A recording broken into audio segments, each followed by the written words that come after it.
nggak semua terjadi pada manusia ya. Jadi ada juga lebih banyak terjadi pada tumbuh-tumbuhan dan binatang ya. Pada manusia yang mungkin kalau dominan sempurna, dominan tidak sempurna itu ada kodominan. Tapi kalau yang gen letal, gen ganda ini lebih banyak di tanaman dan binatang. Nah, ini misalnya nih waktu SMA masih pernah belajar ya, kenapa sih ada bunga warna merah, bunga yang sejenis gitu ya, ada yang warna merah, ada yang warna putih, ada yang warnanya merah muda gitu ya, termasuk ada kayak bunga mawar itu juga kan ya, kenapa bisa ada yang mawarnya bentuknya bermotif batik, warnanya biru, warnanya ungu, padahal aslinya mawar mungkin cuma merah sama putih, kenapa jadi ada yang kuning, kenapa jadi ada yang hijau gitu ya. Nah, itu ada yang bentuknya batik ya, kuning dan merah bata gitu. Terus kenapa bisa begitu? Ini permainan, bukan permainan. Ya ini akibat interaksi genetik ya, kalau itu direkayasa, dibikin gitu. Jadi aslinya mungkin hanya warna-warna dasar. Nah, ini contohnya bunga. Mungkin yang warnanya merah itu gennya gen itu selalu berpasangan ya. Jadi RR besar, sedangkan yang warna putih RR kecil, R-nya kecil ya. Sedangkan kalau gametnya nanti kan, kalau gamet ingat kalian bukan yang kemarin, bukan ya. Jadi kalau gamet itu artinya sel gamet itu spermatozoa atau sel ovum tuh pada manusia ya hanya membawa separuh dari gen, separuh dari kromosom. Jadi cuma bawa R besar atau R kecil. Sehingga kalau R besar sama R kecil ini ketemu, ya akibat perkawinan sehingga jadinya merah muda ya. Ya seperti kalian misalnya punya ayah, ibu, kita contohkan kalau warna kulit gitu ya. Bapak mungkin bapak ayahnya warna kulitnya gelap, ibunya warna kulitnya terang gitu ya. Nanti punya kemungkinan anak berkulit warna terang berapa persen, berwarna kulit gelap berapa persen, atau rambutnya rambut lurus, rambut keriting gitu ya. Nah, ini sama. Ini kita skip aja ya, karena ini lebih banyak di, contohnya di, ini juga di sayuran ya. Ada yang ungunya tua, ada yang warnanya putih. Akhirnya menjadi warna ungu. Ya. Sama ini kalau, nah ini ya. Jadi, kalau kita sebut dominan tidak sempurna, ini ya contohnya antara merah dan putih ini sama-sama berperan, jadi kita sebut dominan tidak sempurna. Kalau incomplete dominan itu sama dengan dominan tidak sempurna. Lalu kalau masih sama dominan tidak sempurna. Kalau kodominan itu dua-duanya kedua-duanya bersama-sama berperan nih ya, misalnya ada ini pakainya kuda nih, kuda warnanya merah, kuda warnanya putih gitu ya. Dia nanti warnanya itu adalah campuran dari kedua warna tersebut gitu ya. Campuran dari warna itu kita sebut kodominan, dua-duanya sama-sama dominan. Terus alel ganda ini biasanya contohnya golongan darah manusia ya. Alel ganda ini contohnya golongan darah manusia, misalnya ini ya, golongan darah kita kan ada A, B, AB, dan 0. Sebenarnya bukan O, tapi 0. Ya. 0 itu nggak ada A, nggak ada B-nya. Jadi kalau kita punya golongan darah A, itu bisa, jadi alelnya itu kita pakai IA, atau IA, I0. Itu tipe golongan darah A. Jadi yang dua ini ganda, dua-duanya A atau salah satu A, yang satunya 0. Jadi kita anggap ini sebagai golongan darah A. Jadi misalnya kalian golongan darah A bisa alelnya itu bisa IA atau IA I0 ya. Atau biasanya nggak pakai I-nya lah ya, AA atau A0. Atau kalau yang golongan darah B double-nya alel gandanya B dan B, atau B dan 0. Sehingga tipe golongan darahnya B. Sedangkan kalau tipe golongan darah AB sudah pasti karena alelnya ganda ya cuma AB aja gitu ya. Sedangkan golongan tipe darah 0 atau O itu ya 0 atau O dan O gitu. Ya, jadi yang bervariasi adalah tipe golongan darah A dan B ya, dia bisa dua jenis alel nih karena alelnya ganda. cukup satu aja yang ada A atau B-nya. Kalau yang satunya 0, berarti kita anggap ini A, yang satu lagi kita anggap ini B. Ya. Nanti ini penurunan apa? Kayak golongan darahnya juga diturunkan dari orang tuanya ya. Misalnya ibunya golongan darahnya A, yang AA, ayahnya golongan darah B, ya. Sudah pasti anaknya bergolongan darah AB. Tapi kalau misalnya ibunya yang ini A0, bapaknya yang B dan B ini, golongan darah anaknya bisa AB, bisa B0 atau golongan darah B ya. Jadi bisa golongan darah AB atau golongan darah B. Atau kalau misalnya ini A0 dan B0 berarti golongan darah ibunya A, golongan darah bapaknya B, tapi yang jenis ini yang A0 dan B0 berarti nanti anaknya bisa AB, bisa A, bisa B, bisa O gitu ya. Jadi lebih bervariatif. Jadi tergantung sama alelnya, alel gandanya. Terus gen letal ini biasanya pada tanaman sama pada binatang ya. Misalnya ini seperti tadi, kromosom kita selalu berpasangan, tapi begitu gamet nanti dia sendiri-sendiri ya, sendiri-sendiri. Nah, ini gen letal ini cerita tanaman itu yang Y kecil ini kalau sendirian dia nggak apa-apa. Nih, Y besar Y kecil baik-baik aja, Y besar Y kecil baik-baik aja. Y besar sama Y besar nggak apa-apa, Y besar sama Y kecil nggak apa-apa, tapi begitu Y kecil ketemu sama Y kecil juga, ini akan menghasilkan tanaman yang tanpa klorofil, sehingga pasti tanamannya mati gitu ya. Ini namanya kita sebut gen letal. Ini sering pada tanaman dan tumbuhan, tanaman dan binatang, ini juga binatang ini juga ya, sama. Kita langsung aja. Nah, ini ada lagi interaksi yang tadi kan kalau tadi intraalel ya, sekarang ya interalel. Interalel itu sama, ada kodominan, ada dominan, ada resesif, ada dominan ganda, resesif ganda, dominan dan resesif ya. Nah, ini nanti juga masih banyak tentang binatang sih ya. Kita ngomongin yang manusia aja.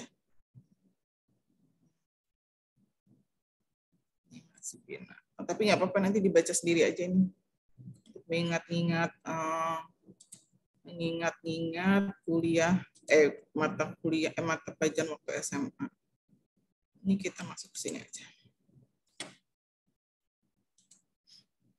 Udah kelihatan belum slide-nya? Menjawab sudah, Ibu. Nah, sekarang interaksi gen tadi itu ya, kalau terjadi kesalahan interaksi gen akan menghasilkan beberapa penyakit genetik atau penyakit yang disebabkan karena kelainan genetik ya. Nah, orang yang pertama kali mempelajari tentang ini ada ya, misalnya orang tua, kenapa anak ini mirip sama bapaknya, kenapa anak ini mirip sama ibunya, kenapa tumbuhan ini mirip bunganya berbeda, itu adalah si Mendel ini, Gregory Mendel. Ya, Gregory Mendel bukan dokter, tapi dia seorang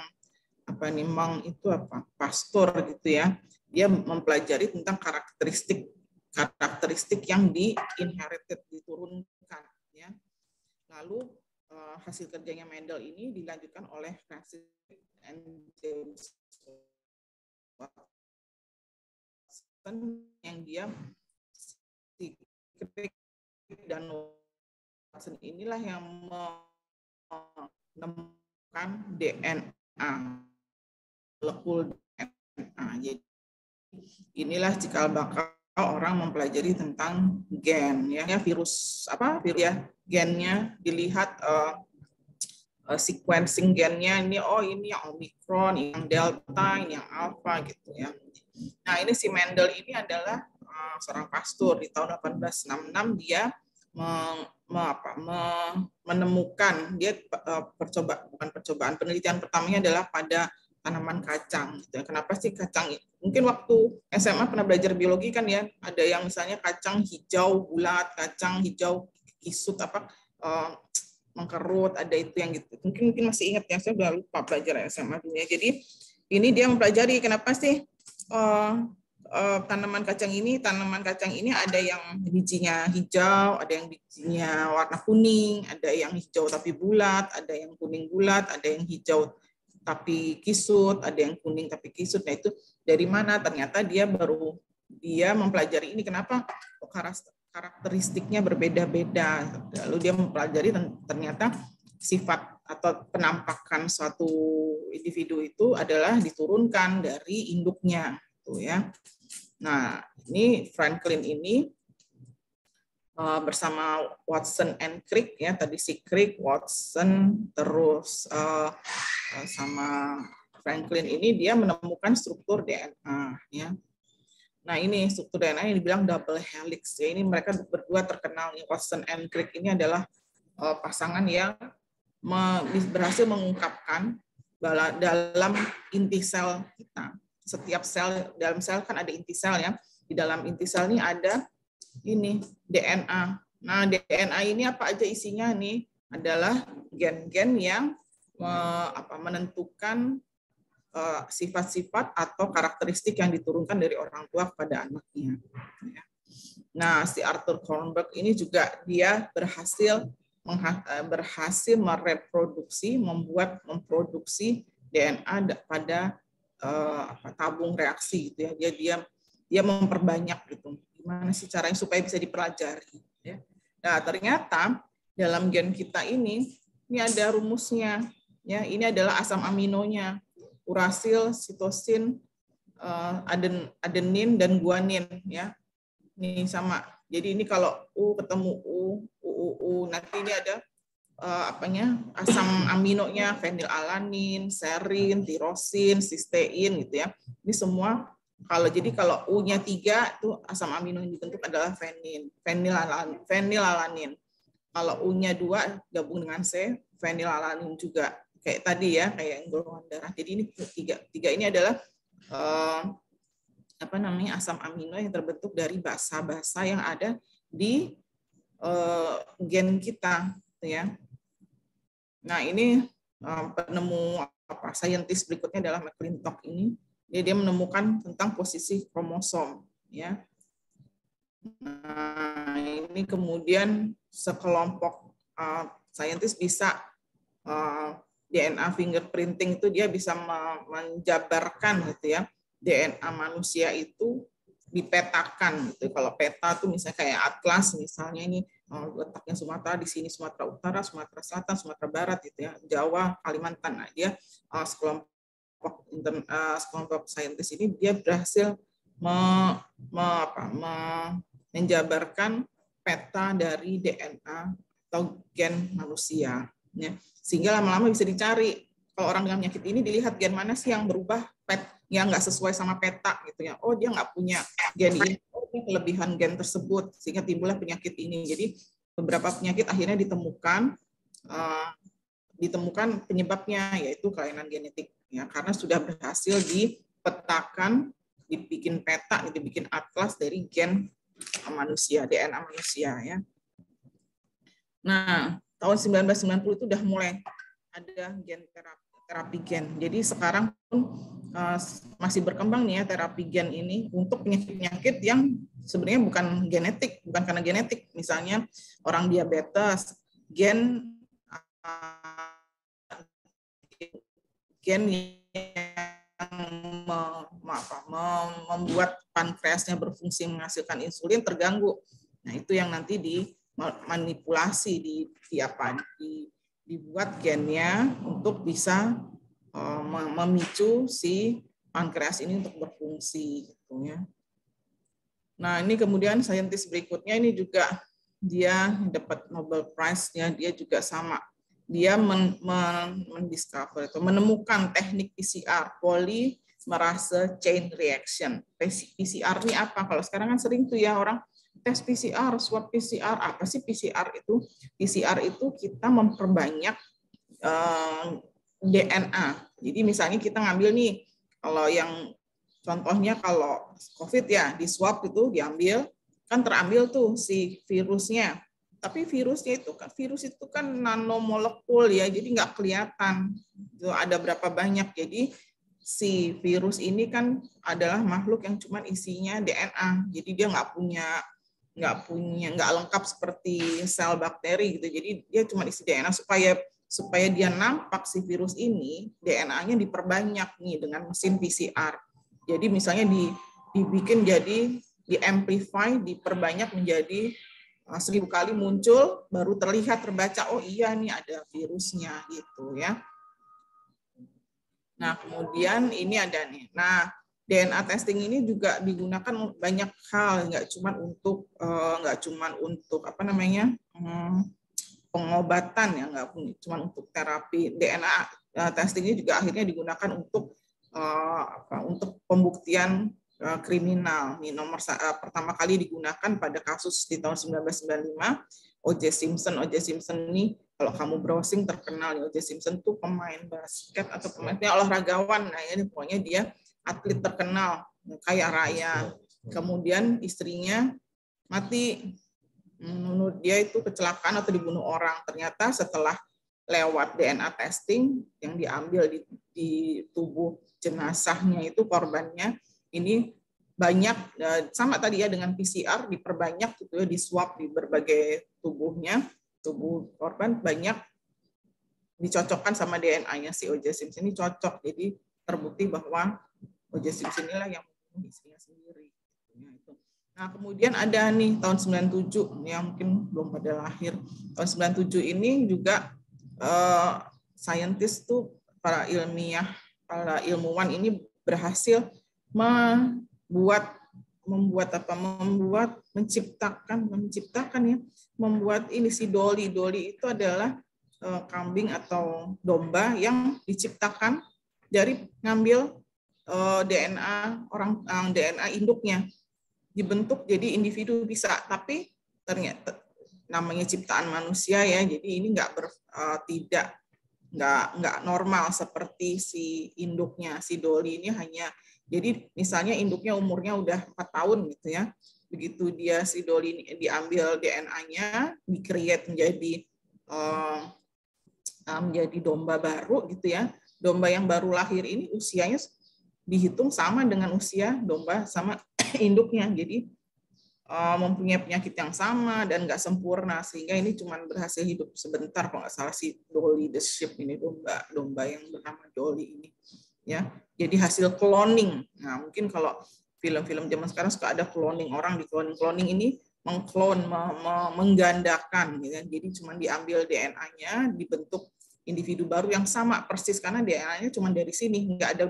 Kalau yang normal kan perkawinan dua induk ya, antara jantan sama betina gitu, antara ayah sama ibu gitu ya. Tapi kalau ini cuma diambil dari satu induk, lalu diambil DNA-nya, lalu dikembangkan menjadi satu individu baru ya, tapi yang nggak sempurna gitu ya. Lalu nah sekarang akhirnya ada Genome Project. Ini adalah usaha untuk mencari pengobatan untuk beberapa penyakit yang sampai saat ini belum ada obatnya, termasuk keganasan atau kanker. Nah, ini beberapa penyakit genetik. Ya, penyakit genetik artinya penyakit yang akibat tadi interaksi genetik yang salah, ya, sehingga timbul penyakit. Nah, apa penyebabnya? Ini adalah kita sebut mutasi. Ya, ya kalau nonton film mutasi itu, gen mutasi itu adalah bisa diturunkan. Jadi orang tuanya punya gen, tapi pada orang tuanya tidak timbul penyakit ya, tapi begitu diturunkan pada anaknya ya, si gen yang mutasi ini mulai menampakkan diri menjadi suatu penyakit ya. Jadi hereditary ya, herediter itu diturunkan, mutasi yang diturunkan ya. Jadi anaknya itu dapat gen yang sudah mutasi, yang sudah salah bentuknya itu ya, karena dari orang tuanya. Atau bisa juga mutasi itu terjadi pada saat gen orang tua ya, gen dari ayah, gen dari ibu bertemu itu ya, baru terjadi mutasi juga bisa ya. Jadi itu tidak diturunkan tapi bawaan dari lahir ya. Sebenarnya mutasi itu terjadi setiap hari di tubuh kita, ini terjadi mutasi gen ya, apalagi kalau misalnya paparan paparan polusi gitu ya, gaya hidup yang buruk, gitu ya, rokok, terus polusi udara, terus makan makanan yang ya sehat lah, yang mengandung pengawet, warna dan lain-lain, itu terjadi nih mutasi gen di tubuh kita ini selalu terjadi mutasi gen. Tapi tubuh kita ini mempunyai repair mechanism, kayak ada bengkelnya gitu ya. Jadi memperbaiki yang mutasi-mutasi ini, yang rusak-rusak ini diperbaiki gitu ya. Jadi selalu ada repair mechanism pada orang yang sehat gitu ya. Tapi kalau paparannya terus-menerus, maka mutasi ini tidak akan nggak akan tercover repairnya, perbaikannya nggak bisa catch up, nggak bisa mengejar. Jadi nggak bisa, jadi nanti jadi suatu penyakit ya. Dan pada orang yang lebih tua nih, with age, makin tua, mutasi ini udah kemampuan repair kemampuan perbaikan DNA-nya sudah mulai turun ya, sehingga nanti mulai usia lanjut. Nah, ini pedigree itu bukan silsilah, saya lupa bahasa Indonesianya, pedigree. Jadi ini 3 generasi ya. Generasi pertama, generasi kedua, generasi ketiga. Ini diamati ya, diamati apa saja yang yang diturunkan. Ini kalau kotak laki-laki, kalau perempuan yang bulat perempuan. Kalau di warna merah ini adalah yang tuli ya. Kalau yang putih ini yang mendengar dengan baik. Nah, ini ada satu laki-laki yang tuli, laki-laki tuli ya. Nah, ini dapat dari mana? Ini belum tahu. Nah, dapat dari mana? Sedangkan yang ini berasal dari orang tua yang nggak tuli. Nah, ini orang tuanya nggak tuli, terus anaknya juga nggak tuli. Terus ini menikah, punya anak, dapat 7. Ada satu laki-laki yang tuli, ada satu perempuan yang tuli. Nah, ini kemudian dicari gennya dari mana, gen tuli ini dari mana ya. Nah, ini dicari. Nah, sama juga ini ya. Tuli, selain tuli juga ada ini penyakit lainnya. Ini antara lain phenylketonuria atau PKU, Tay Sachs disease, cystic fibrosis. Cystic fibrosis ini bahkan terakhir tuh ada filmnya, saya lupa filmnya. Jadi cystic fibrosis ini mengenai paru ya. Dan dia akan terjadi nanti di usia-usia dewasa baru timbul penyakit. Jadi penyakit genetik itu enggak selalu begitu lahir timbul penyakitnya, enggak. Bisa jadi timbul di usia pertengahan baru timbul penyakitnya ya. Tuh misalnya seperti Alzheimer gitu. Dia timbul nanti setelah dewasa. Pada anak-anak nggak ketahuan. Ya. Waktu remaja nggak. Nah, ini adalah membicarakan tentang pola penurunan penyakit genetik yang tadi ya. Ini normal. Misalnya gen orang tuanya, bapaknya D besar D kecil normal, D besar D kecil pendengarannya normal. Begitu nanti sel gametnya spermatozoa dan ovum cuma membawa salah satu nih, D besar atau D kecil, bisa D besar, D kecil, D kecil. Ternyata yang tuli tadi adalah yang punya gen ini, pasangan alelnya begini nih, D kecil ya. Kalau D besar D kecil dia carrier, D kecilnya ini membawa sifat tuli. Kalau dia kawin dengan orang yang punya gen D besar D kecil, maka akan ketemu nanti D kecil sama D kecil yang menghasilkan. Tapi kalau nanti dia kawinnya sama orang yang D besar dan D besar gennya, maka D kecil ini nggak pernah punya pasangan sehingga tidak punya anak yang tuli. Gitu ya. Nah, ini adalah saya lupa namanya. Yang kalau orang bilang kerdil ya, tadi dia pertumbuhan tulangnya tidak achondroplasia, ya, pertumbuhan tulangnya nggak sempurna.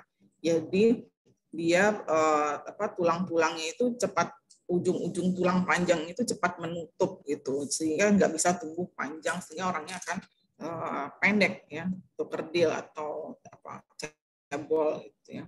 Nah, ini biasanya disebabkan oleh dominan alel ya, alel yang dominan. Nah, ini contohnya ini achondroplasia. Ada lagi penyakit lain, Huntington disease, nanti bisa di browsing sendiri seperti apa penyakitnya. Jadi penyakit kelainan genetik ini banyak ya, penderitanya juga banyak ya, makin ke sini makin banyak, makin ke era sekarang makin banyak terjadi dibandingkan zaman dulu ya, karena mungkin gaya hidup, lalu polusi dan lain-lainnya. Nah, ini yang kita sebut achondroplasia ya. Jadi tulang rawannya itu kan, jadi kalau tulang panjang tuh di ujung-ujungnya tuh tulang rawan. Tulang rawannya ini yang nanti akan berkembang terus jadi tulang sejati, dia memanjang gitu ya. Nanti pada waktu puber ini nutup nih kedua ujung tulang rawan ini, sehingga udah tinggi badan kita segitu aja. Nah, pada orang dengan kelainan genetik achondroplasia, nah ini gen yang untuk memerintahkan si tulang rawan ini nggak ada gitu. Jadi tulang rawannya udah diem aja begitu. Jadi dia cuma nunggu sedikit, udah diem, stay sampai selamanya. Jadi orang-orangnya pendek biasanya. Nah, ini pasti tahu waktu masuk kuliah ada tes kesehatan nggak? Ini yang laki-laki bisa kasih tahu ini angka berapa? Mana yang ada yang laki-laki nggak? Siapa yang laki-laki bisa tentu jawab, siapa yang laki-laki di sini? Angka berapa? Itu 7, Bu. 7 ya. Jadi buta warna itu adalah salah satu penyakit kelainan genetik juga ya. Tapi dia terikat penyakitnya ini, gen yang menyebabkan buta warna ini terikat pada kromosom seks. Kromosom seks itu ya, kromosom itu kan ada ada kromosom yang gonosom, ada yang kromosom ya. Jadi ada yang gonosom itu kromosom seksnya, mau itu XX atau XY. Nah, si penyakit buta warna ini linknya terikatnya pada kromosom X. Ya. Nah, kromosom sex linked human disorder itu biasanya karena penyakit yang alel-alelnya resesif. Nah, selain color blindness, selain buta warna, itu juga ada hemofilia. Hemofilia ini adalah kelainan kelainan pembekuan darah. Jadi kalau kita nih, kalau berdarah kecil aja kan dia langsung berhenti ya. Tapi kalau orang dengan hemofilia ini perdarahannya terus-menerus ya. Nah, ini sama nih, terikat pada kromosom X, tapi dia resesif, artinya kalau terikat hanya pada satu kromosom X nggak muncul penyakitnya. Untuk perempuan kan XX ya, kalau laki-laki kan XY.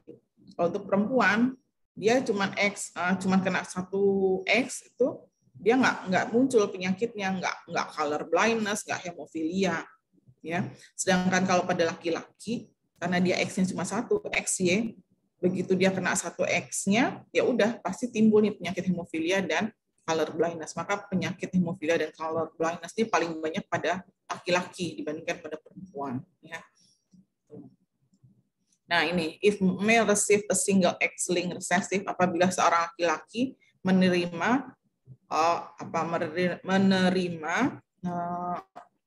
kromosom X dari orang tuanya yang terikat dengan penyakit ini, maka akan timbul will have this disorder, punya penyakit ini.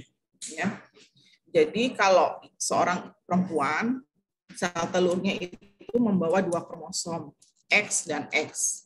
Kan ingat kalau kita individu ini, kalau saya itu berarti kromosom seks saya adalah XX. Kalau Zaki berarti kromosom seksnya adalah XY. Begitu misalnya nanti kalau Zaki menikah gitu ya, punya anak, nah Zaki ini nanti spermatozoanya Zaki ini spermatozoanya itu ada yang bawa X, ada yang bawa Y. Jadi nggak bawa XX, nggak bawa XY, bawanya salah satu, bawanya pasti separuh kromosom.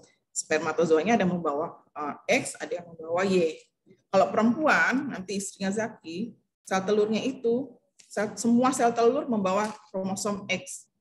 Nggak punya Y, karena dia nggak punya Y. Jadi sel telur 1 X, sel telur 2 X gitu ya. Jadi sekarang Zaki spermatozoanya ada yang X, ada yang Y. Jadi pertemuannya nanti tergantung mau anaknya perempuan berarti spermatozoa sel telur si ibu ketemu anaknya perempuan. Kalau anaknya laki-laki, berarti sel telur ibu yang X ketemu sama spermatozoa yang Y, jadi XY. Jadi yang menentukan jenis kelamin itu adalah spermatozoa yang laki-laki. Ya kan ada orang kalau sekarang ini nggak punya anak perempuan gara-gara saya harus nikah lagi ini untuk mendapatkan keturunan laki-laki. Anak saya perempuan semua.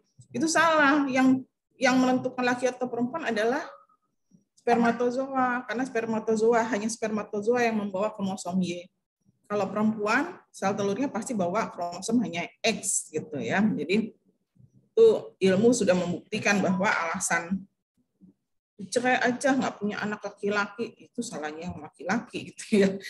Tapi bisa dimanipulasi ya pada bayi tabung sekarang bisa tuh dipisahkan antara kromosom spermatozoa X sama spermatozoa Y ini bisa dipisah gitu ya. Bisa ditentukan sebenarnya kalau dengan bayi tabung mau punya anak perempuan mau punya anak laki-laki, tapi itu nggak etis ya, nggak ada etikanya, itu nanti mengganggu populasi manusia. Jadi biasanya kalau bayi tabung itu nggak boleh dipilih, tapi pada kenyataan bisa dipilih tuh, bisa dipisahkan antara kromosom spermatozoa X dan spermatozoa Y. Nah, itu sekilas ya. Jadi penyakit genetik ini sering sekali nempel pada kromosom X, gitu ya. Kromosom X. Nah, kalau laki-laki berarti kan kromosom X-nya, kalau laki-laki kan XY. Yang sudah pasti Y-nya dapat dari bapaknya, berarti X-nya dari ibunya. Jadi pada perempuan yang carrier membawa X, kalau perempuan kan XX, salah satu X-nya mungkin bawa penyakit buta warna, maka anak laki-lakinya bisa, ibunya nggak buta warna, bapaknya nggak buta warna, tapi anaknya bisa menderita buta warna. Karena mungkin ibunya carrier. Gitu ya. Nah ini contohnya. Ya, ini contoh dari hemofili. Hemofili sama dengan ceritanya juga dengan tadi buta warna, cuman beda kondisi ya. Kalau buta warna itu kan tidak mematikan penyakitnya, ya istilahnya hanya terganggu penglihatannya aja. Mungkin beberapa pekerjaan tidak bisa dia lakukan ya. Misalnya pilot, apalagi dokter itu kan nggak mungkin buta warna ya. Nah, kalau hemofilia ini yang bahaya karena dia mempunyai kelainan pembekuan darah. Jadi dia kalau misalnya jatuh, kalau kita jatuh paling lecet doang. Dia jatuh, misalnya jatuh lututnya paling kalau kita lecet, kalau dia mungkin nggak cuma lecet di kulitnya, tapi di dalam sendinya terjadi perdarahan yang nggak berhenti. Terus apakah orang normal nggak terjadi perdarahan di dalam sendi lututnya waktu jatuh? Terjadi, tapi ada mekanisme untuk langsung membuat perdarahannya berhenti kalau perdarahannya nggak berat. Gitu ya. Tapi kalau istilahnya kalau pada orang dengan hemofilia dengan perdarahan minimal aja ya, dia tuh nggak berhenti perdarahannya. Gitu ya. Nah, hemofilia ini kalau terjadi pada perempuan ini letal ya, karena perempuan kan kalau sudah masuk masa pubertas dia menstruasi. Ya. Ini berbahaya, tapi jarang pada perempuan. Nah, ini adalah generasi 1, 2, 3, 4. Dia mau lihat nih, yang hemofili ini adalah yang hijau, yang hemofili laki-laki dengan penyakit hemofili yang kotak hijau tua. Kalau yang bulat hijau muda ini adalah carrier, perempuan yang membawa penyakit. Jadi ini si penyakit hemofili ini dilambangkan dengan kromosom X dengan H kecil. Karena dia resesif ya. Kalau resesif itu kita biasanya pakai simbol huruf kecil ya. Dengan H kecil. Jadi nanti bisa dilihat nih. Kalau ini berarti X-nya H kecil, Y dan Y. Kan Y enggak ini hanya terikat pada X ya. Tuh. Berarti yang ini dapat X dari siapa? Pasti dari ibunya. Nah, ini ibunya punya karier nih. Jadi ibunya berarti punya X besar, H besar dan H kecil. Nah, kebetulan si anak nomor 1 kedapatan X yang bawa H kecil. Ya, terus dapat Y-nya dari bapaknya. Nah, ini normal. Berarti anak ini, laki-laki ini, X-nya dapat yang hanya H besar. Ya, dapat Y dari bapaknya. Nah, yang ini sama ya, kalau yang ini perempuan karier, berarti dia perempuan ya, dapat X dari bapaknya, dapat X dengan H kecil dari ibunya. Ini karier. Berarti dia kalau punya anak nanti bisa nih. Nah, begitu seterusnya. Jadi perempuan ini nggak sakit hemofili, tapi dia carrier gen hemofili, sehingga keturunannya pasti nanti ada yang hemofili.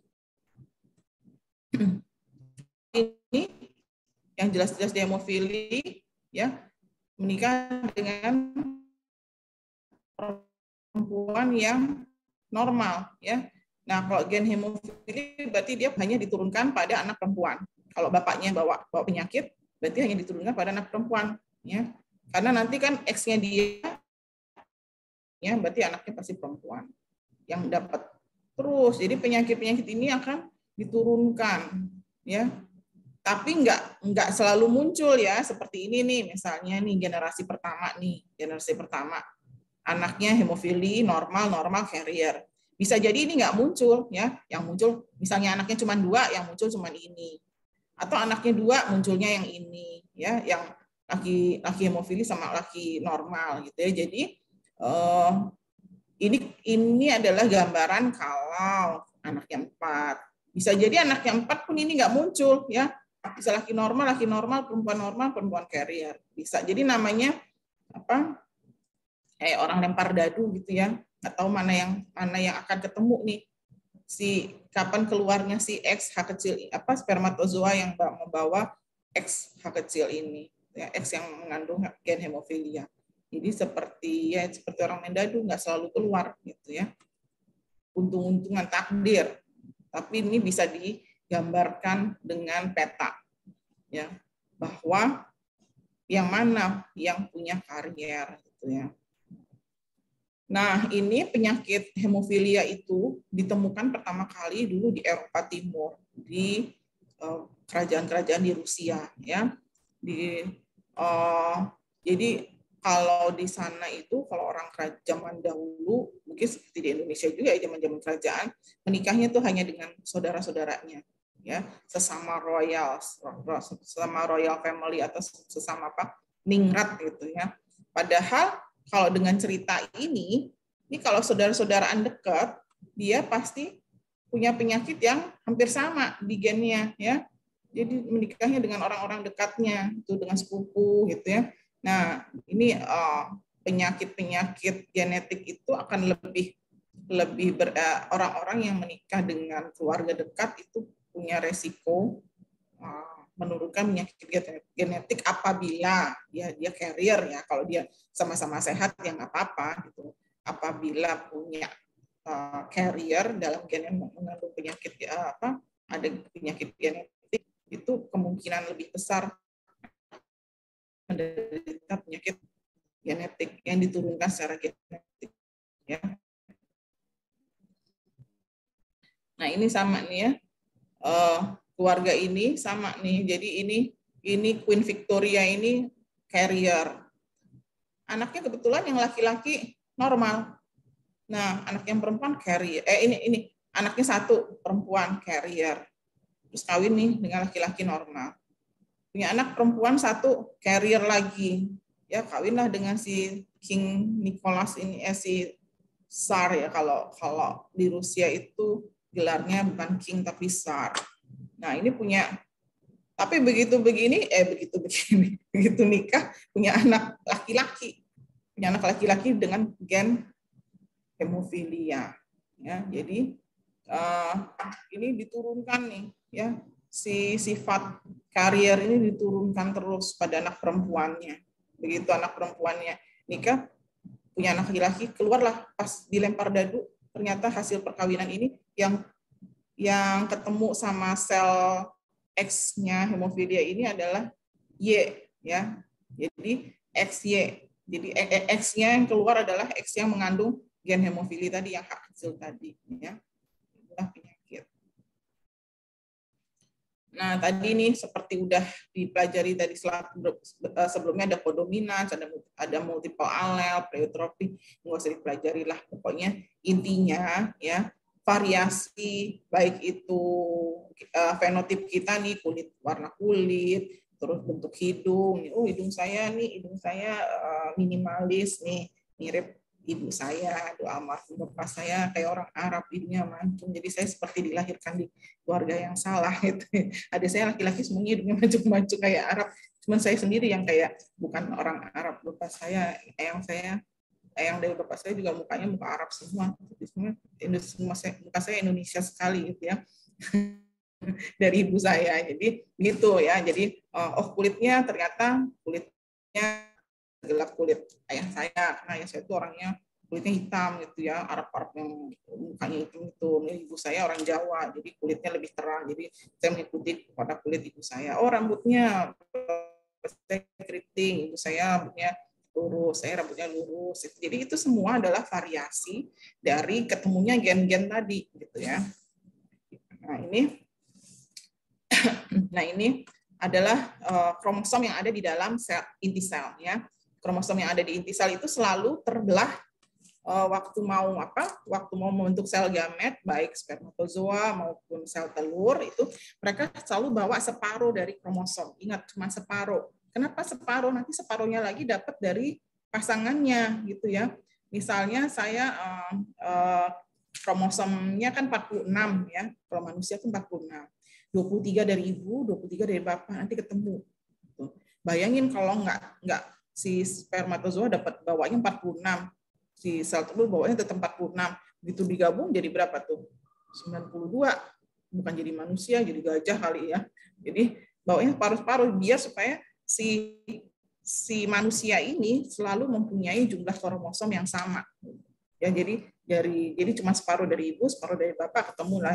Ini dari sel telur, ini dari spermatozoa ketemu. Nah, di sini ada nih peristiwa yang non disjunction.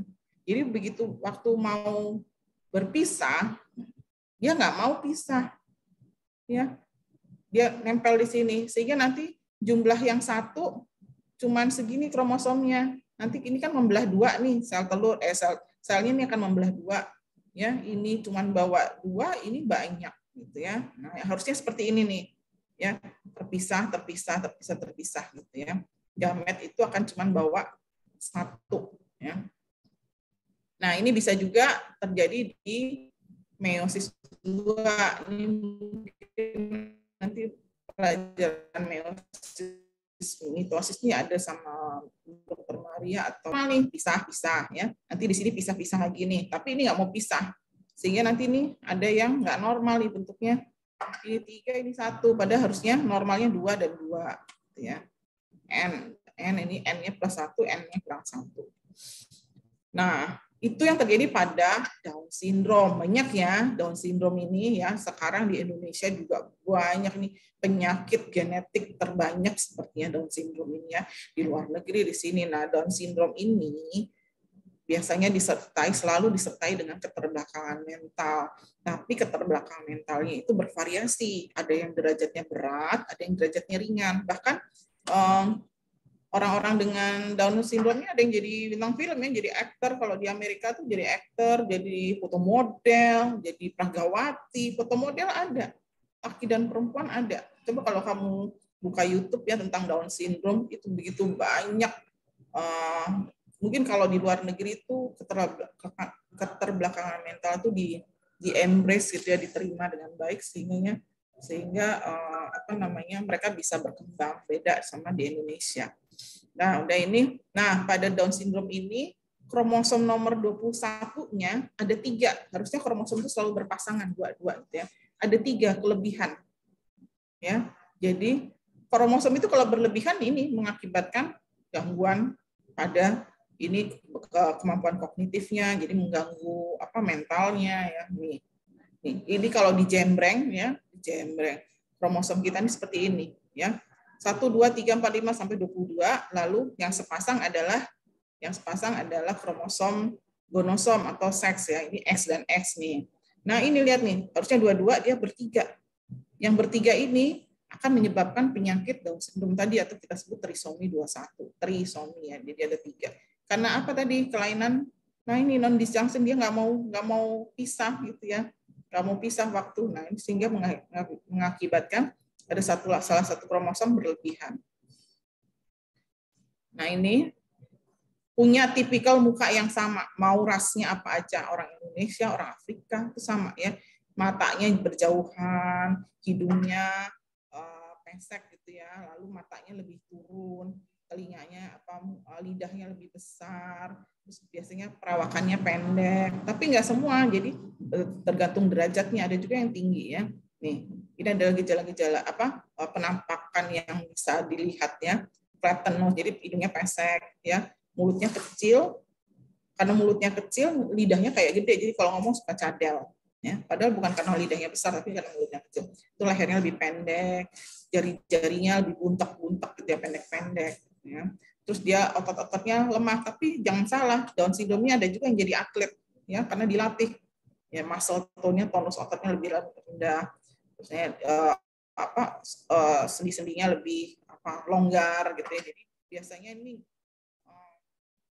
jarang sih yang bisa sampai jadi atlet ya, tapi ada atlet senam, ada beberapa, kalau saya suka nonton tuh ada macam-macam ya. Nah, ada juga Klinefelter syndrome. Klinefelter syndrome ini dia gonosomnya bukan XX, bukan XY, tapi XXY. Bencong dong gitu. Enggak. Ya, kalau secara genetik dia sebenarnya laki-laki, tapi nanti penampakannya bervariasi. Apakah XX-nya yang dominan atau kan XY-nya dominan. Beda-beda. Tapi dia kalau dominan XX ya, dia organ reproduksinya nggak sempurna karena ada diganggu sama kromosom Y. Kalau dia XY, dia juga nggak sempurna organ reproduksinya karena diganggu sama X yang berlebihan ini. Ya, jadi biasanya nih kalau dia lebih menonjol sebagai laki-laki XY ya, tinggi badannya tapi kulitnya halus. Ya, terus pinggulnya lebih lebar gitu. Gara-gara si X yang satu ini. Atau kalau perempuan penampilan lebih ke arah perempuan, dia akan yang ganggu badannya lebih tinggi daripada perempuan biasa karena ada Y gitu ya. Jadi ini bukan bencong ya, tapi ini adalah kelainan genetik sama tadi, nggak mau berpisah nih ya, entah Y yang ini nggak mau berpisah sehingga akhirnya bertiga ada ya. Nah, ini kalau laki-laki biasanya ada payudara tapi sedikit kecil gitu ya gitu. Terus kalau laki-laki juga kan rambut badannya banyak nih cuma sedikit ya.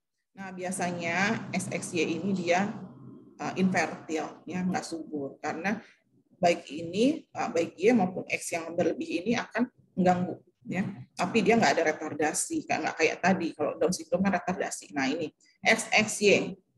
Nah ini apakah yang dominan XY-nya, apakah dominan XX-nya tergantung sama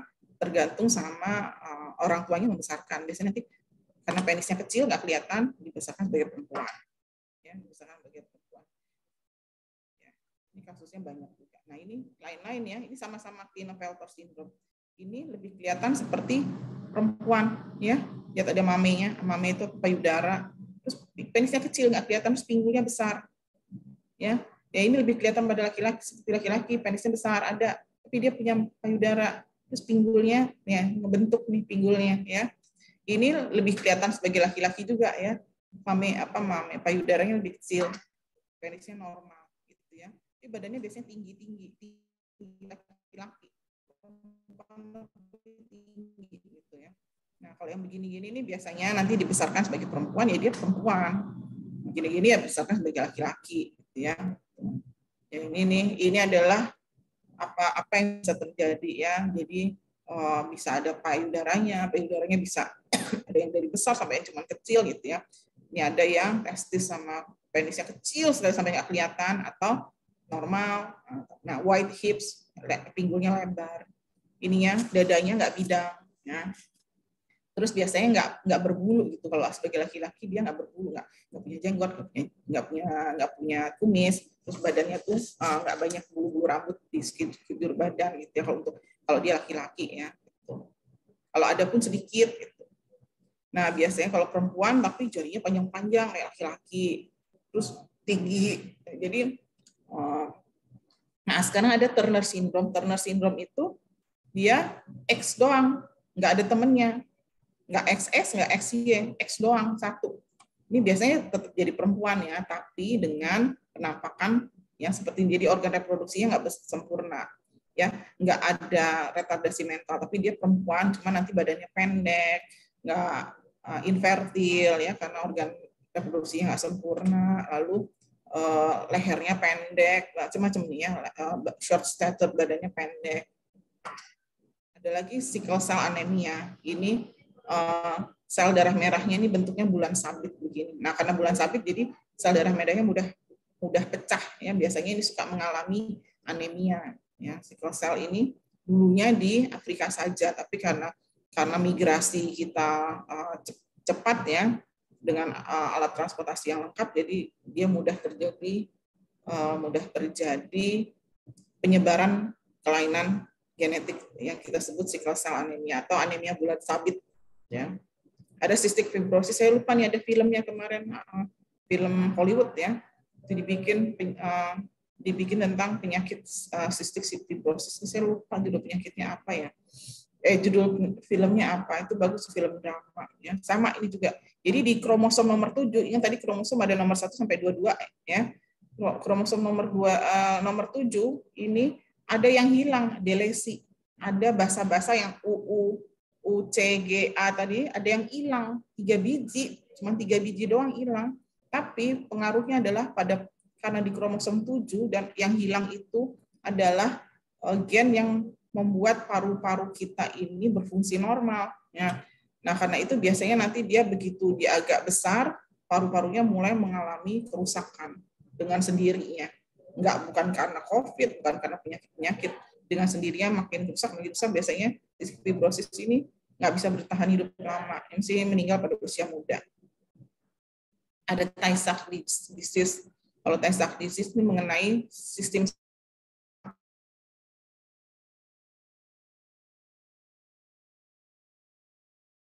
ya sampai dia usia dewasa, lama-lama kayak tadi kalau cystic fibrosis parunya yang lama-lama rusak, ini Tay-Sachs ini yang lama-lama rusak adalah sistem saraf pusatnya. Sistem saraf pusat kan otak ya, yang akhirnya akan mengakibatkan kematian juga.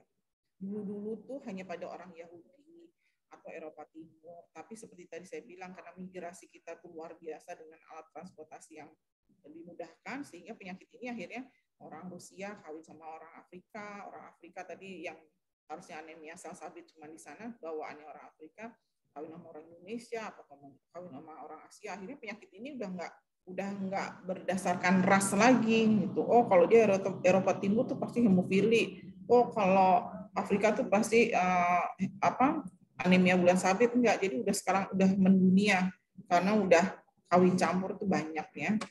Udah. Nah, ada lagi penyakit muskular distrofi atau MD. Muskular distrofi ini mengenai otot. Muskular itu kan otot ya, distrofi gangguan pertumbuhan. Sehingga orangnya lahir biasa nih. Nanti pada umur tertentu mulailah dia mengalami otot-ototnya mengalami kelemahan. Ya, mengalami kelemahan sehingga nanti lumpuh. Yang bahaya kalau otot-otot yang lumpuh ini adalah otot-otot pernafasan, sehingga juga dapat mengakibatkan kematian. Tadi hemofilia ya, karena hemofilia tadi pertama kali di Royal Family itu di Rusia, maka disebut dulu Royal Disease gitu ya. Nah, ini pedigree chart yang tadi yang Royal Family yang di Rusia tadi ini kalau digedein lagi seperti ini. Nah, ada juga Huntington disease. Nah, ini sama. Ini penyakit yang mengenai brain, ya otak. Sama, pada waktu lahir normal, ini penyakit akan muncul setelah dia usia dewasa. Nanti akan mengalami degeneratif, jadi si otaknya ini degeneratif, rusak dengan sendirinya, gitu ya. Nggak bisa dikendalikan. Jadi gerakan dia orang ini nggak bisa mengendalikan gerakan-gerakannya, maka terjadilah Korea itu bukan drama Korea, gerakan yang nggak bisa dikendalikan oleh, jadi badannya itu gerak-gerak sendiri, tangannya, kakinya gitu, jadi seperti orang menari, makanya dibilang dance like Korea ya, uncontrolled motion, gerakan tidak bisa dikontrol karena si otaknya yang memerintahkan organ-organ untuk bergerak itu rusak dengan sendirinya karena kelainan genetik.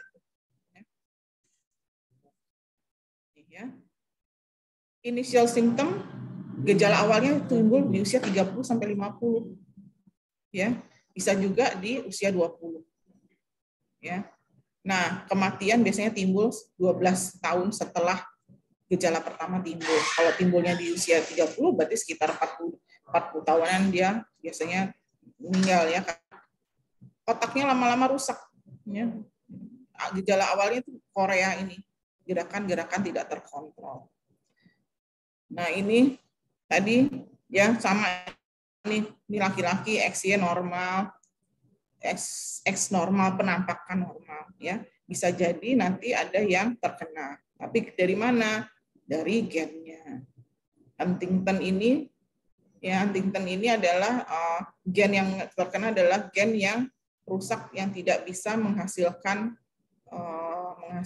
protein yang menjaga fungsi otak ya. Ada fenilketonuria. Ini fenilketonuria ini urea ini ada urin, jadi ginjalnya nih ya, penyakit metabolisme. Jadi setiap dia makan yang ada fenilalanin ya, itu dia akan timbul penyakit, timbul gejala. Nah, fenilalanin ini ada di mana? Di aspartam. Aspartam itu apa? Pemanis buatannya. Nah, ini juga ada penyakit-penyakit. Karena si orang ini nggak punya enzim yang memetabolisme fenilalanin. Jadi kalau ada fenilalanin, kalau dia mengkonsumsi sesuatu yang mengandung fenilalanin, protein fenilalanin, maka akan timbul penyakitnya, gitu ya. Nah, kalau ini masih bisa dimodifikasi ya, bisa dimanipulasi. Gimana caranya? Ya, jadi dia nggak boleh diet yang mengandung fenilalanin. Nih, bisa sampai mental retardasi, bau tubuhnya itu khas ya, bau fenilalanin, asam fenilalanin. Ini dia bisa dietnya itu bisa diperbaiki, tapi fenilalanin ini adanya di protein. Orang nggak mungkin nggak makan protein ya. Jadi ini yang bisa, tapi masih bisa diperbaiki nih. Ini adalah makanannya. Nah, ada juga amyotrophic lateral sclerosis, sama. Yang pertama mengalami adalah seorang atlet baseball ya di Amerika. Dia amyotrophic lateral sclerosis ini mengenai sistem sarafnya juga. Timbulnya setelah dewasa juga. Jadi dari lahir sampai dia jadi atlet ini normal aja. Begitu tercetus kemudian gennya ini tidak nggak mau mendukung pemeliharaan sel-sel saraf, terbentuklah ini amyotrophic lateral. Ini biasanya orangnya lumpuh ya. Tuh, strikes between 40 sampai 70 ya. Dia lahir normal sampai umur 40 atau sampai umur 70 normal-normal aja. Muncullah penyakit tersebut, baru bermanifestasi penyakit tersebut ya. Ini karena mutasi. Sehingga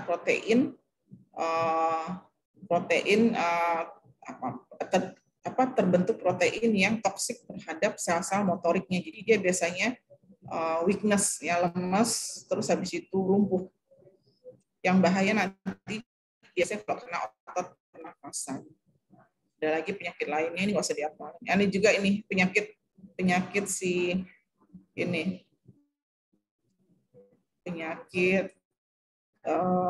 ini dibikin film juga ya, dibikin juga penyakit amyotrophic lateralosis ya. Diabetes ini juga kalau yang tipe 1 artinya dia dilahirkan dengan keadaan pankreasnya nggak menghasilkan insulin ya, bukan karena gaya hidup, bukan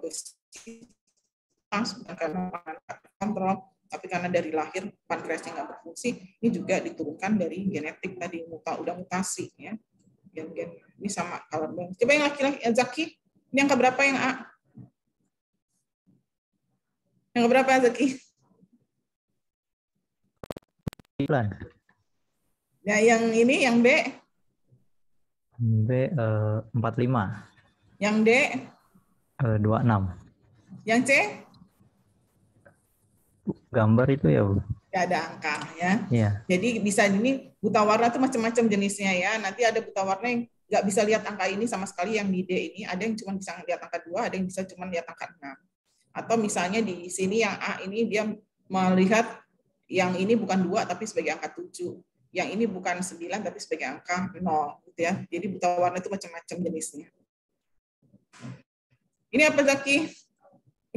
Habis yang kelihatan di layar saya cuma Zaki. Ini bentuk apa? Lingkaran sama bintang. Nah, albinisme itu juga ya, albinisme itu juga kelainan genetik. Jadi tidak gen yang harusnya menghasilkan pigmen nggak ada. Jadi dia tidak punya pigmen, ya, pigmen baik di kulit, di rambut, di mata, ya. Jadi orang-orang ini nggak tahan sama sinar matahari karena pigmen itu sesungguhnya adalah melindungi tubuh kita dari paparan ultraviolet, ya. Jadi kalau kulit hitam jangan minder, kulit hitam harus bangga. Karena dengan kulit hitam itu kita lebih tahan terhadap paparan ultraviolet, ya. Orang bule itu kan kalau berjemur dikit dia terbakar kulitnya. Kalau nggak pakai sunblock tebel-tebel dia terbakar kulit. Kalau kita mau melenggang, mau panas-panasan, main bola, tambeng aja nggak apa-apa. Itu orang bule. Apalagi ini nih, orang bule masih punya pigmen ya. Tapi lihat nih, kalau yang albinisme ini dia nggak tahan. Jadi kalau lihat orang albinisme ini biasanya kalau keluar rumah selalu pakai kacamata hitam, pakai topi, pakai payung, pakai pakaian tertutup. Itu bukan mau gaya-gayaan ya, tapi memang dia nggak tahan sama paparan sinar matahari karena nggak ada pigmen yang melindungi. Ini tadi yang kondroplasia, yang dwarfisme, yang apa? Yang sterbol tadi ya. Nah, ada lagi nih. Ini di rambut, jadi tumbuh rambut di telinganya itu ada penyakit genetik. Ini satu-satunya kayaknya penyakit yang terikat pada kromosom Y. Jadi hanya pada laki-laki. Ya. Ini. Cuman jadi dia di telinganya itu sampai tumbuh rambut gitu ya. Nah, ini obatnya apa? Ya dicukur aja. Kalau ini mah nggak mematikan dan tinggal dicukur doang ya. Beda sama tadi penyakit-penyakit tadi lain. Udah, mungkin kita lanjutkan sama presentasi ya. Yuk silakan siapa yang mau presentasi. Yuk, jangan lama-lama biar kita cukup waktunya.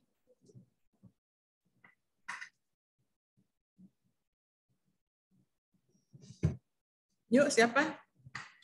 10 menit. Kalau bisa kurang dari 10 menit, lebih bagus lagi. Nanti makalahnya kirim ke saya ya. Ayo. Hurry up. Vini, Zaki, siapa yang mau presentasi? Anissa, Angelin, Bintang, Nur Khalisa. Nah, yuk silahkan.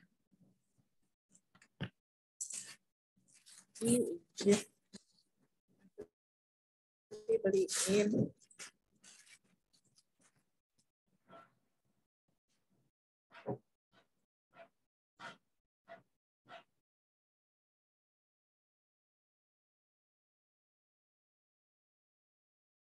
Yuk mulai.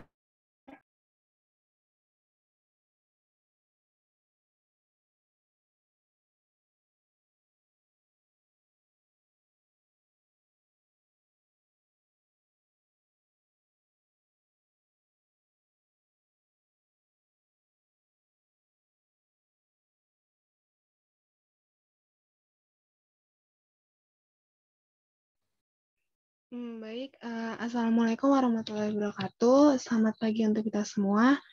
Kami dari kelompok 3 Patofisiologi ingin mempresentasikan tentang fluid and electrolyte imbalance. Next. Jadi kami kelompok 3 yaitu saya sendiri, Deva Angela, lalu Dini Tristawati dan Evan Skisito. Dan next. Baik, di sini kami akan menjelaskan yang pertama ada balance and the process of changing fluid balance. Yang kedua ada electrolytes and edemal process. Yang ketiga ada hypo and hyper electrolytes. Next. Baik, akan dilanjutkan oleh teman saya.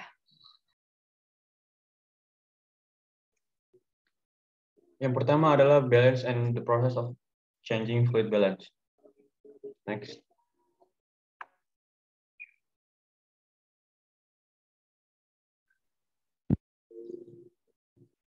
It has been stated in the introduction above that the fluids in the body include approximately 60% of the total body weight of an adult male. This percentage of body fluids varies between individuals according to the sex and age of the individual. In adult woman, body fluids contains 50% of total body weight data.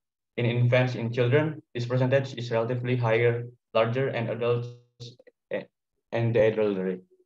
Body fluids in the intracellular and extracellular compartment, 2/3, 67% of body fluids are inside cells, intracellular fluid or CIS, and 1/3, 30% are outside cells, extracellular fluid or ECF. ECF is the intravascular fluid or blood plasma, which includes 20% ECF or 50 pounds for 80% ECF or 5% of total body weight. Next.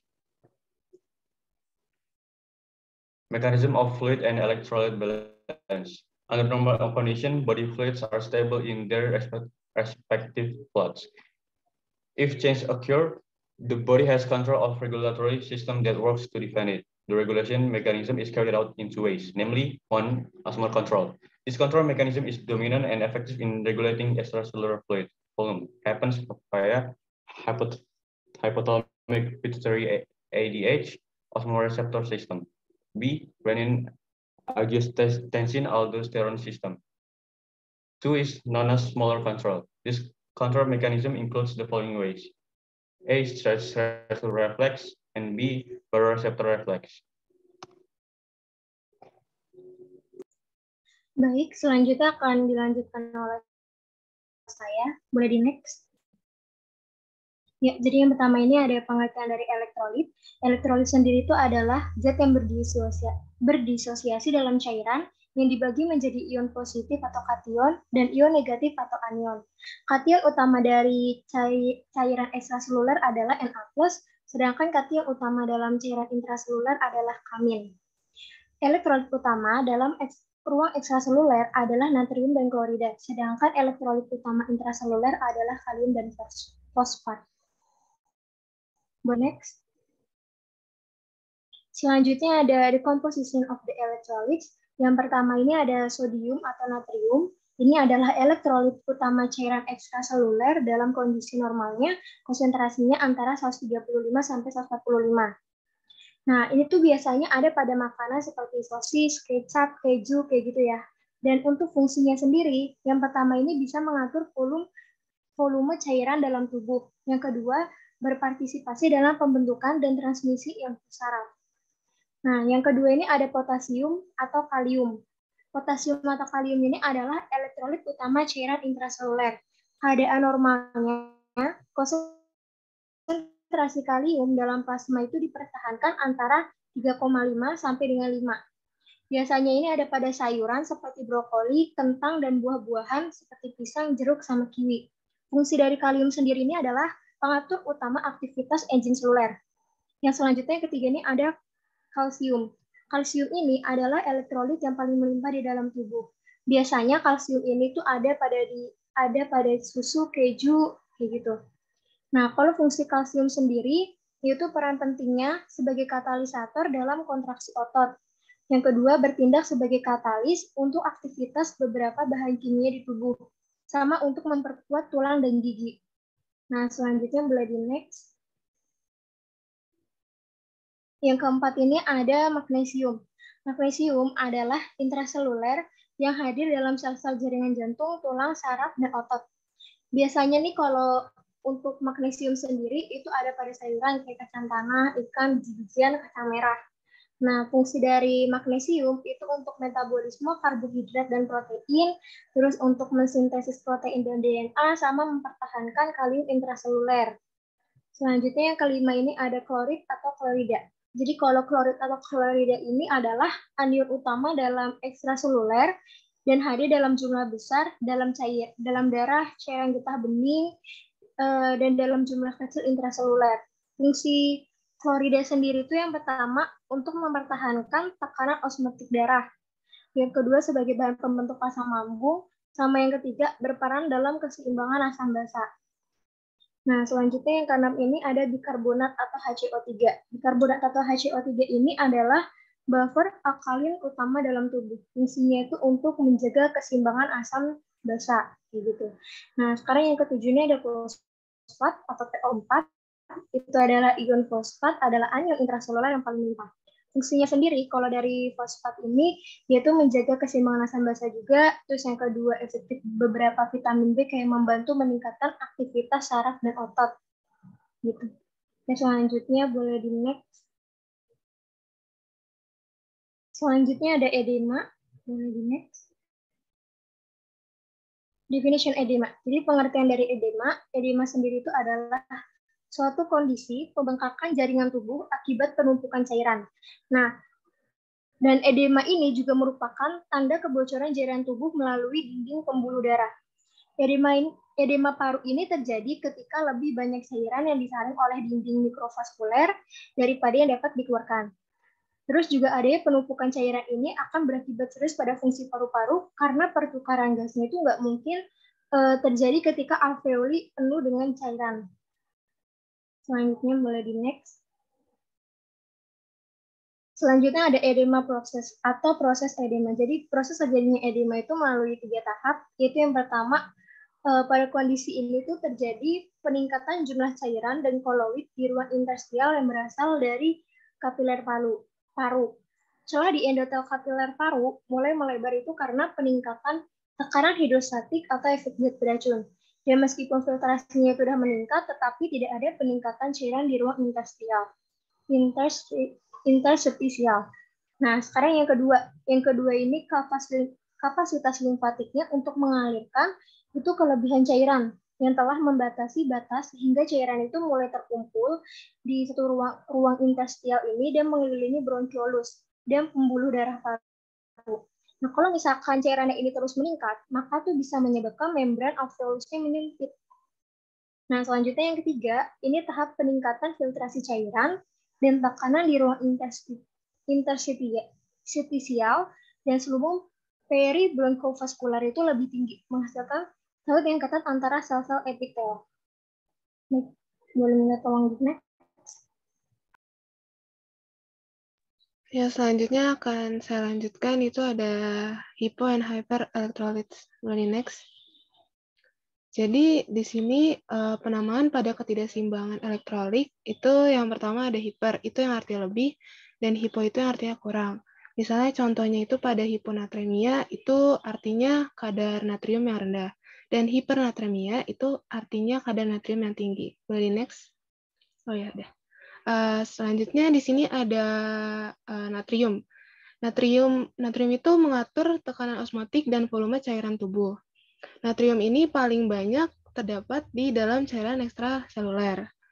Terus juga pengaturan konsentrasi cairan ekstraseluler ini diatur oleh ADH dan aldosteron.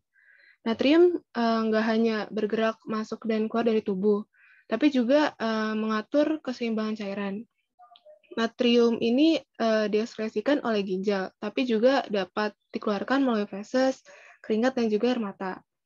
Lalu ketidakseimbangan natrium disebabkan oleh cairan di dalam tubuh karena natrium selalu mengikuti cairan di dalam tubuh. Ketika tubuh kekurangan cairan, itu akan mengalami hipovolemia, dan juga ketika tubuh kelebihan cairan akan mengalami hipervolemia. Lalu di sini ada hiponatremia, itu yang artinya di mana keadaan kadar natrium yang rendah. Terus juga saat kadar natrium dalam darah tidak mencukupi, hingga ditunjukkan adanya kadar natrium plasma darah yang kurang dari 135 mili ekuivalen per liter. Lalu juga gejalanya bisa sakit kepala, terus juga nadanya cepat, terus juga bingung, kejang, membran mukosa kering, dan juga hiponatremia ini disebabkan oleh gangguan elektrolit, asupan cairan yang berlebihan, diare, dan juga penyakit ginjal. Lalu di sini ada hipernatremia, atau di mana keadaan yang natriumnya itu tinggi. Itu ditandai sama kondisi yang pertama itu ada gelisah, terus juga perubahan status mental, mual-mual, tremor, kulit kemerahan, kejang, kekurangan cairan, dan kadar natrium plasmanya itu lebih dari 145 mili ekuivalen per liter. Lalu hipernatremia ini juga disebabkan oleh dehidrasi, diare, dan penderita diabetes insipidus yang mengalami rasa haus yang berlebih.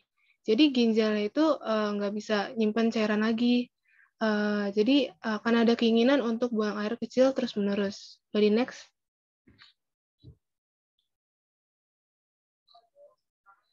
Lalu yang kedua di sini ada potasium atau kalium. Kalium ini punya peran penting untuk mengatur fungsi jantung, serta juga jaga fungsi saraf dan otot, serta membantu mengontrol metabolisme sel. Tapi kadar kalium yang tinggi itu dinamain hiperkalemia.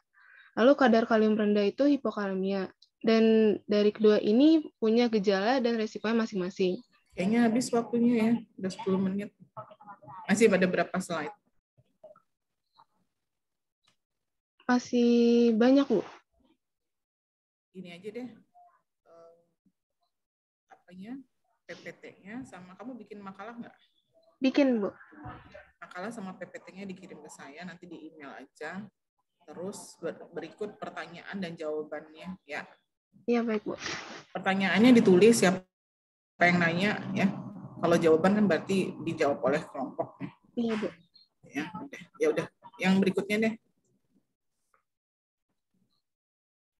Next siapa? Kelompok siapa?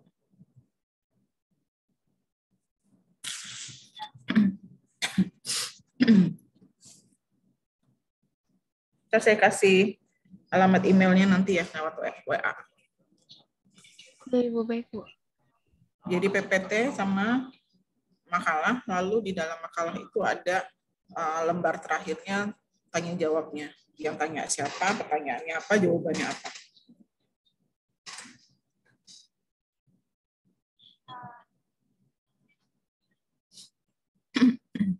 Yuk, lanjutnya. Yuk, jangan buang-buang waktu.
Baik, saya izin masuk perwakilan dari kelompok 4. Sebelumnya, Assalamualaikum warahmatullahi wabarakatuh. Kami dari kelompok 4 izin mempresentasikan mengenai keseimbangan dan proses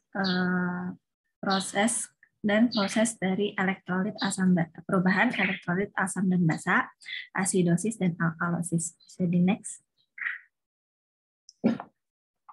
Ya. Dari kelompok 4 ini, anggota kelompoknya ada Faiza Salma WK, ada Herlina Indeswari, dan ada Hilda Silvi Widyana.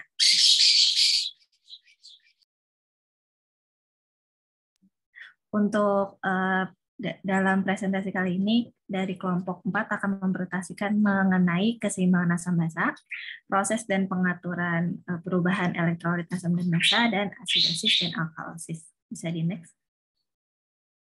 Baik, yang pertama itu ada keseimbangan asam basa. Nah, menurut definisi dari Brosted and Lowry di tahun 1923, asam ini didefinisikan sebagai suatu zat yang mendonorkan ion H+ kepada zat lain, atau bisa juga disebut sebagai donor proton. Lalu basa adalah yang menerima donor H+, ion H+ dari substansi lain, atau bisa juga disebut sebagai donor aseptor atau penerima donor. Bisa di next. Nah, Asam basa sendiri adalah tingkat keasaman yang dinyatakan dalam satuan pH yang rentang nilainya itu 0 sampai 14. Yang pertama itu ada asam seperti yang sudah dibahas sebelumnya, yaitu sebagai pendonor H+, di mana ditunjukkan dengan nilai pH yang kurang dari 7. Yang juga bisa disebut sebagai yang bersifat asam. Lalu yang kedua itu ada basa sebagai penerima H+ atau sebagai yang melepaskan OH- yang ditunjukkan dengan nilai pH lebih dari 7. Nah, tubuh manusia itu, tubuh kita masing-masing ini mengontrol nilai pH tubuh dengan menjaga nilainya itu dinilai 7,35 sampai 7,45. Bisa di next. Nah, keseimbangan asam basa ini bisa juga adalah suatu keadaan di mana konsentrasi ion hidrogen yang dihasilkan sama dengan konsentrasi ion hidrogen yang dilepaskan. Nah, dengan kata lain, keseimbangan asam basa ini adalah keseimbangan ion hidrogen. Bisa di. Nah, tubuh manusia ini menjaga kenapa sih tubuh manusia ini menjaga keseimbangan asam dan basa? Karena tubuh manusia menjaga keseimbangan asam basa untuk proses metabolis dan fungsi organ supaya berjalan dengan optimal. Lalu keseimbangan asam basa ini di dalam tubuh manusia itu diatur oleh 2 organ sistem, yaitu ada paru-paru dan ada ginjal. Nah, apa yang terjadi nih kalau tubuh kita itu pH tubuhnya itu tidak lebih dari 7,45 atau kurang dari 7,35. Yang pertama itu ada kondisi alkalosis, di mana pH tubuh itu lebih dari 7,45. Kenapa alkalosis bisa terjadi? Karena alkalosis ini terjadi karena peningkatan jumlah komponen basa atau penurunan jumlah komponen asam. Lalu yang kedua itu asidosis atau kondisi tubuh di mana pH tubuh itu kurang dari 7,35. Kenapa asidosis bisa terjadi? Asidosis itu terjadi karena peningkatan jumlah komponen asam atau penurunan jumlah komponen basa, seperti kebalikan dari alkalosis.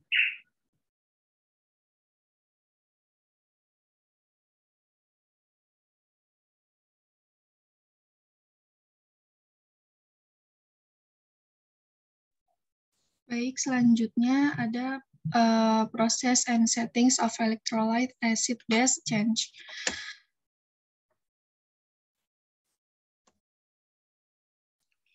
Volume cairan intravaskular dipertahankan oleh keseimbangan antara filtrasi dan tekanan onkotik dalam sistem kapiler. Tekanan onkotik antara filtrasi dan tekanan onkotik dalam sistem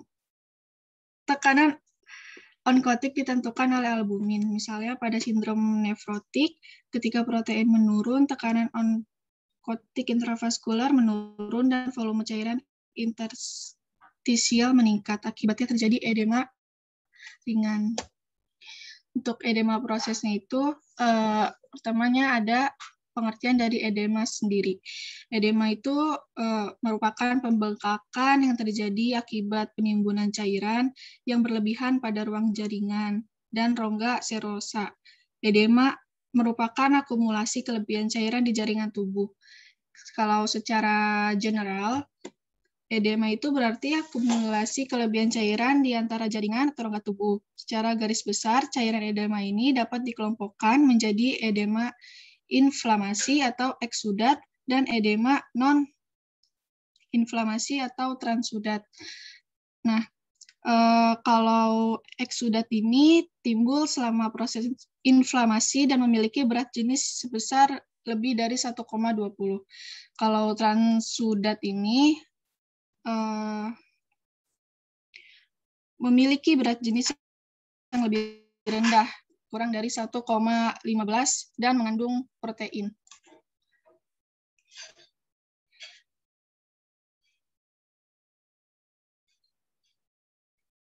Edema dapat terlokalisir atau generalisata. Edema yang umum disebut anasarka yang menyebabkan pembengkakan parah pada jaringan subkutan. Edema yang terjadi pada rongga serosa tubuh diberi nama sesuai dengan tempat yang bersangkutan. Nah, edema ini dapat terjadi oleh karena kelebihan cairan tubuh. Kelebihan cairan tubuh ini hampir selalu disebabkan oleh peningkatan jumlah natrium dan serum. Kelebihan cairan terjadi karena gangguan mekanisme homeostasis dalam pengaturan keseimbangan cairan. Edema inflamasi disebabkan oleh peningkatan permeabilitas kapiler. Ini juga dapat terjadi akibat gangguan pertukaran natrium atau keseimbangan elektrolit. Nah, kalau berdasarkan accumulation of fluid, edema dapat dibagi menjadi dua, yaitu intraselular edema dan ekstraselular edema. Kalau intraselular edema itu merupakan kondisi yang memungkinkan terjadinya edema melalui proses metabolisme jaringan dan tidak adanya nutrisi sel yang memadai. Kegagalan dalam memenuhi kebutuhan nutrisi sel akibat berkurangnya aliran darah akan mengakibatkan terganggunya kerja pompa ion. Kelebihan elektrolit dalam sel akan meningkatkan tekanan osmotik di dalam sel sehingga menyebabkan pergerakan cairan dari luar ke dalam sel. Lalu pada ekstraselular, pada dasarnya ada dua jenis penyebab edema yang paling sering ditemui, yaitu kebocoran abnormal cairan dan plasma ke dalam ruang interstisial dan melintasi kapiler dan kegagalan limfatik untuk mengembalikan cairan dari interstisial ke darah. Lalu berdasarkan pathophysiological proses, edema itu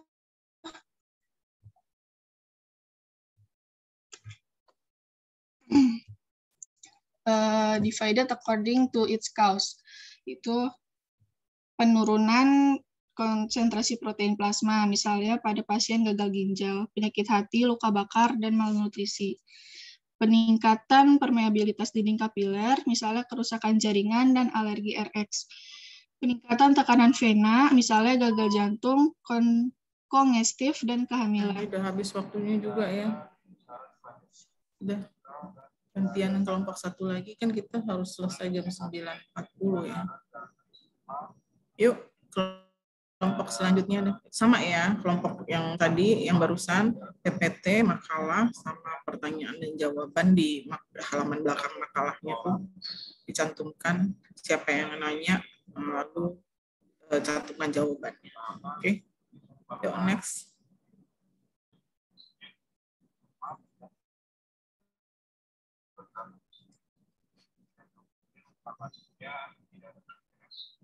Pada bagus-bagus bikin PPT semuanya. Ya, baik, izin masuk. Sebelumnya, Assalamualaikum warahmatullahi wabarakatuh. Selamat pagi semuanya. Perkenalkan kami dari grup 8 Pathofisiologi. Pada kesempatan kali ini, kami akan mempresentasikan hasil diskusi kami terkait proses terjadinya shock. Next slide.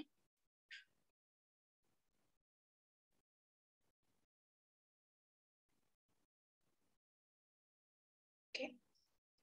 Ya. Dan ini tim kami, yang pertama ada Nola Saputri, Novi Nurlandari, dan saya sendiri Nurhalisah Nabila. Next slide. Dan ini adalah tabel contents. Yang pertama ada definisi shock, lalu ada types of shock, lalu symptoms of shock, dan causes of shock, risk factor of shock, diagnosis of shock. Next slide. Treatment of shock, prevent of shock, lalu yang terakhir complication of shock. Next slide. Materi yang pertama akan disampaikan oleh anggota saya. Untuk teman saya dipersilahkan. Baik, terima kasih. Yang pertama ada definisi dari shock. Next slide. Shock adalah Shock adalah kondisi kritis yang disebabkan oleh penurunan aliran darah ke seluruh tubuh secara tiba-tiba. Shock dapat terjadi akibat trauma, sengatan panas, kehilangan darah, reaksi alergi, infeksi parah, keracunan, luka bakar yang parah, atau penyebab lainnya. Ketika seseorang shock, organ mereka tidak mendapatkan cukup darah atau oksigen. Shock dapat dengan cepat menyebabkan kematian jika tidak segera ditangani. Next. Yang kedua ada gejala shock. Yang pertama, next. Yang pertama ada kulit terasa dingin dan berkeringat. Yang kedua perubahan kulit menjadi pucat. Yang ketiga denyut nadi cepat tetapi terasa lemah. Yang keempat bernapas dengan cepat. Yang kelima lelah dan lemah. Yang keenam pingsan atau kehilangan kesadaran. Dan yang terakhir tekanan darah sangat rendah. Next. Yang ketiga ada jenis-jenis dari shock. Next. Yang pertama ada serangan jantung, yang kedua ada shock hipovolemik, yang ketiga ada shock anafilaksis, yang keempat ada shock septik, yang kelima ada shock neurogenik, dan yang terakhir ada shock obstruktif. Next.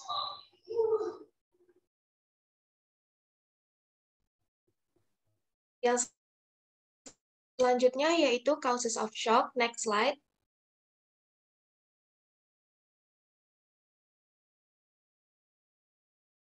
Ya, yang pertama yaitu cardiogenic shock atau serangan jantung. Nah, ini disebabkan karena adanya gangguan pada organ jantung. Lalu yang kedua yaitu neurogenic shock. Shock ini disebabkan oleh gangguan pada sistem syaraf. Lalu yang ketiga ada shock anafilaktik. Ini disebabkan oleh gigitan serangga atau konsumsi obat-obatan. Lalu yang keempat ada shock sepsis. Nah, shock sepsis ini disebabkan oleh infeksi yang masuk ke aliran darah. Lalu yang terakhir ada shock hipovolemik. Shock hipovolemik ini disebabkan oleh curah jantung karena kehilangan volume darah atau plasma darah akibat diare, pendarahan yang tidak disengaja yang memicu hipovolemik. Next slide. Selanjutnya yaitu ada faktor resiko shock. Next slide. Yang pertama ada cardiogenic shock. Shock ini lebih beresiko pada lansia yang memiliki riwayat serangan. Lalu yang kedua ada neurogenic shock. Dan shock ini biasanya terjadi pada orang yang pernah mengalami cedera tulang belakang. Lalu yang ketiga yaitu anaphylactic shock. Shock ini sangat rentan terjadi pada seseorang yang pernah mengalami shock anafilaktik sebelumnya. Dan yang terakhir yaitu hypovolemic shock. Kalau hypovolemic shock ini akan terjadi pada lansia dan seseorang yang menderita penyakit yang berpotensi menyebabkan pendarahan. Next slide.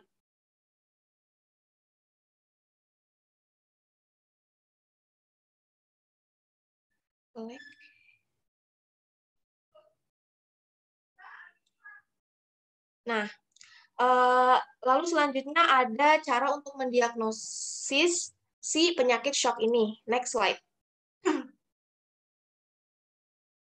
Yang pertama itu dengan tes darah secara lengkap, lalu yang kedua itu ada tes kimia darah, lalu yang ketiga ada endoskopi, dan yang terakhir ada pemindaian dengan sinar X, ultrasonografi atau CT scan untuk memeriksa apakah ada pendarahan di daerah yang dicurigai atau tidak. Next slide.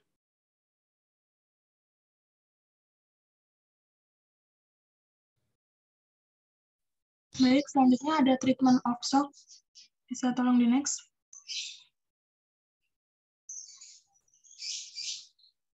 Nah, di sini ada shock adalah kondisi yang berbahaya saat dirawat oleh tenaga medis. Tindakan yang dapat dilakukan yaitu yang pertama itu ada pemberian cairan infus, yang kedua ada pengiriman atau pemberian oksigen, yang ketiga itu ada pemberian obat-obatan untuk mengembalikan tekanan darah dan mengatur detak jantung. Yang keempat itu ada pembukaan jalan nafas. Bisa dilihat di pembukaan jalan nafas itu sering kita lihat pada saat kita misalnya lagi nonton drama Korea atau film yang bertema medis, mungkin tidak asing dengan prosedur ini. Bisa di next. Selanjutnya yaitu perawatan berdasarkan jenis shock dan penyebab dari shock. Yang pertama itu ada cardiogenic shock. Shock kardiogenik dapat diobati dengan memberikan obat yang bekerja untuk meningkatkan pemompaan jantung. Yang kedua itu ada shock hipovolemik. Salah satu penyebab shocknya ini adalah perdarahan dari luka yang dapat diobati dengan transfusi darah. Yang ketiga itu ada shock septic atau shock anafilaksis. Nah, diobatin dengan epinefrin yang dapat disuntikan yang bekerja untuk meredakan reaksi dari alerginya. Bisa tolong di next. Selanjutnya itu ada shock septic. Untuk mengobati infeksi akan diberikan resep seperti antibiotik, antivirus, atau anti jamur, tergantung dari jenis infeksinya. Yang terakhir itu ada shock neurogenik. Dapat diobati dengan melindungi saraf dari kerusakan lebih lanjut. Bisa tolong di next.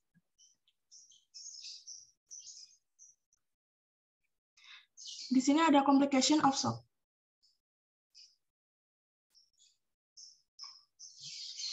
Jadi, jika tidak segera ditangani, shock dapat menyebabkan kekurangan oksigen atau hipoksia ke seluruh tubuh. Hal ini dapat merusak jaringan dan organ tubuh sehingga menimbulkan komplikasi. Di sini ada beberapa contoh komplikasi yang dapat timbul akibat shock antara lain. Yang pertama itu ada kerusakan organ permanen, contohnya itu kerusakan pada ginjal, hati, atau jantung. Yang kedua itu ada kerusakan pada otak. Yang ketiga ada serangan jantung. Yang keempat ada kematian. Yang kelima, yang terakhir itu ada gangren. Bisa dilihat di sini contoh gangren itu pada gambar di bagian kaki dan tangan. Bisa tolong di next. Nah, yang terakhir itu ada prevent of shock. Bisa tolong di next. Shock dapat dicegah dengan menghindari penyakit yang memicunya. Caranya itu dengan melakukan pemeriksaan jantung secara teratur dan minum obat secara teratur. Terus yang kedua itu ada merawat tanda-tanda infeksi sesegera mungkin untuk menghindari shock dari septik. Yang ketiga itu menerapkan perilaku berkendara yang aman untuk menghindari shock neurogenik akibat cedera tulang belakang. Yang terakhir itu adalah waspadai dan hindari pemicu alergi yang berpotensi menyebabkan shock anafilaksis dan selalu membawa epinefrin dalam bentuk autoinjektor. Bisa tolong di next.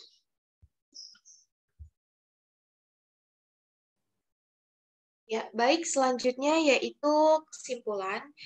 Shock adalah suatu kondisi di mana tekanan darah dalam tubuh itu menurun secara drastis, sehingga organ dan jaringan dalam tubuh tidak mampu mengedarkan darah yang cukup ke seluruh tubuh. Kondisi shock ini biasanya diakibatkan oleh komplikasi dari penyakit lain. Shock dapat disebabkan oleh beberapa faktor utama, ketidakmampuan pembuluh darah untuk mengalirkan darah, jantung tidak dapat memompa darah secara normal, dan kurangnya aliran darah. Penyebab shock dapat bergantung pada jenisnya, oleh karena itu shock memerlukan penanganan yang segera. Lalu penata laksanaan shock secara umum adalah memperbaiki fungsi jaringan, mencari penyebab, mengobati penyebab, mengatasi komplikasi, dan mempertimbangkan terapi yang lebih lanjut. Berdasarkan hemodinamik dan mekanisme terjadinya, shock dibagi menjadi shock kardiogenik, hipovolemik, anafilaksis, shock septik, shock neurogenik, dan shock obstruktif. Next slide. Ya, sekian dari kelompok 8. Apabila ada kekurangan dan kesalahan, mohon dimaafkan. Sekian dari kami. Wassalamualaikum warahmatullahi wabarakatuh.